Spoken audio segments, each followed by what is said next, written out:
každý jeden z nás časom začne žiť iný život. Nikto nebude do nekonečna žiť ten, čo žije teraz. Ja sa takisto snažím zmeniť a byť iný človek. Takže ináč. Ten príbeh je takýto. 20 na krku ma mama za ruku.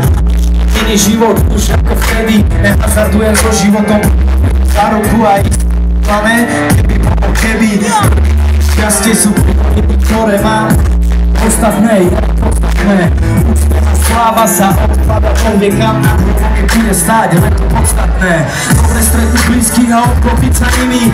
Nejdu s maskou, ale tí, ktorí fakt sú, potiahnu ťa vtedy, keď ti dojdú sily a rozsvietia svetlo tam, kde ho iní zhasnú. Prešiel som i nové boje, už nechcem byť vojak, stávam sa boja. Vyvesil som bielu flajku, poznal chuť pokoja. Nežijem len pre tých, ktorí mi za to stoja. Už nevádam význam života v nadpise, len v nadpise. Čítam obsah, chcem vedieť detaily, aký je. Dnes už nevádam význam života v nadpise, len v nadpise. Čítam obsah, chcem vedieť detaily, aký je. Dnes už nevádam význam života v nadpise, len v nadpise. Čítam obsah, chcem vedieť detaily, aký je.